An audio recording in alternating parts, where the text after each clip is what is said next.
अब हमको अपनी गलती का एहसास हुआ। अभी मैं सोच रहा था कि मैं कर रहा हूं, लेकिन अब जो भगवान कराएंगे वही मैं भी करूंगा।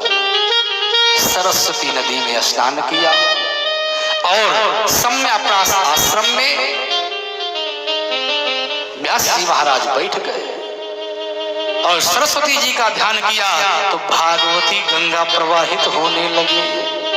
लेकिन व्यास जी ने सोचा कि मेरी अवस्था इतनी अधिक हो गई है, अब मैं इसको लिपिबद्ध नहीं कर सकता। इतने में भोले बाबा को मंत्र के द्वारा बुलाया। भोले बाबा प्रकट हो गए। कहा महाराज क्या देश है?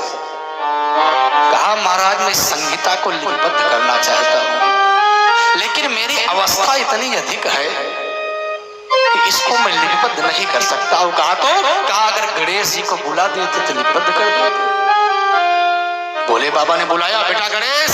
गणेश जी आ गए। कहा महाराज क्या देश?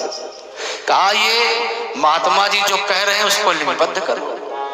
गणेश जी बुद्धि के देवता, दिमाग लगाया कि पता लगा एक मंत्र बोल देंगे और 6 महीना शांति से बैठे रहेंगे। कभी भैया इसमें विसर्ग ठीक नहीं है, इसमें हलंत नहीं लगा, तो मैं बैठे रह जाऊंगा और जब तक ये संहिता पूर्ण नहीं होगी अवकाश मिलने वाला नहीं।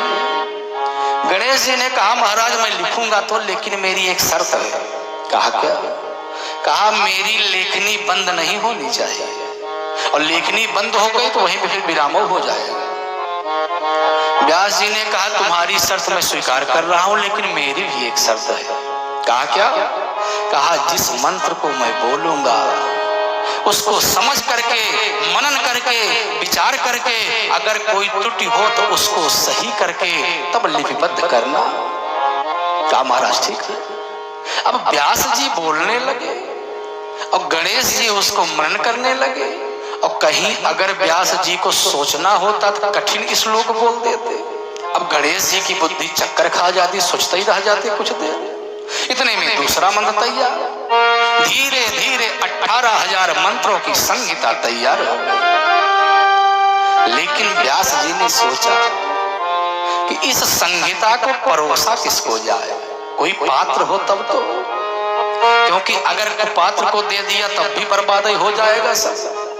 तो इसका पात्र अगर सही कोई मिल जाए तो बड़ा सुंदर है। अपने जो 4 मुख्य शिष्य थे जिसको 4 वेदों का ज्ञान कराया था, बैल जैमिनी इत्यादि को, कहा बेटा जंगल में चले जाओ और मुझको संध्या बंदन करने के लिए कुश और समिधा लेकर के आओ। गए जंगल में और वहां जब सुखदेव जी महाराज को देखा तो ये चारों महात्मा मोहित हो गए। लौट करके आए, व्यास जी से कहा महाराज मैं शरीर तो आपके पास हूं, लेकिन मन मेरा वही जंगल में पड़ा। कहा क्यों? कहा आज मैंने ऐसे महात्मा का दर्शन किया है महाराज कि क्या बताऊं, इसका मैं वर्णन नहीं कर पा रहा हूं। व्यास जी ने नेत्र को बंद किया, ध्यान लगाया और जैसे सुखदेव जी महाराज को देखा आंखों से सुपात होने लगा कि अगर मेरा ये बेटा आ जाता तो कितना सुंदर था, लेकिन आएगा क्या? जिसको मैं बेटा बेटा कह रहा था लौट करके नहीं आया, अगर वो मेरा बेटा आ जाता तो बड़ा सुंदर था। भगवान ने प्रेरणा दिया कि मेरे स्वरूप को लिख करके भेजो, क्यों नहीं आएगा? तो एक मंत्र 4 शिष्यों को व्यास जी ने रटा दिया कि बरहा पीडम नटवर बपुः कर्णयोः कर्णिकारं बिभ्रद्वासः कनक कपिशं वैजयन्तीं समालां रन्ध्रान पेणोरधर सुधया पूरयन् गोपवृन्दे वृन्दारमणं सुपदरमणं प्राविशत् गीत कीर्तिः। भगवान बरहा पीडम नटवर बपुः, सुंदर मस्तक पर मोर का पंख लगाए हुए हैं और नट वर बपु, नट और वर दोनों में श्रेष्ठ ऐसे हैं मेरे प्रभु। सुंदर कनेर का पुष्प कानों में लगाए हुए हैं, गले में बैजंती की माला है और बंसी को बजाते हुए वृंदावन में प्रवेश कर रहे हैं। सुखदेव बाबा ने सुना कि इतना सुंदर स्वरूप, खड़े हो गए, लेकिन विचार किया कि जो इतना सुंदर हो उसका स्वभाव इतना सुंदर हो आवश्यक नहीं है, क्योंकि कुछ लोग देखने में बड़े सुंदर होते हैं, जब मुंह से बाणी निकलती है पता लगता है भैया सब गड़बड़ है। तो फिर से सुखदेव बाबा बैठ गए, लौट करके आए चारों शिष्य, बताया, कहा महाराज खड़े तो हुए थे लेकिन फिर बैठ गए। व्यास जी ने सोचा कि भागवत जी के श्लोक को मैंने लिख करके भेजा और उसके बाद भी नहीं आए। भगवान ने कहा ये तो मेरी बंसी से निकला हुआ श्लोक है, भेड़ गीत है।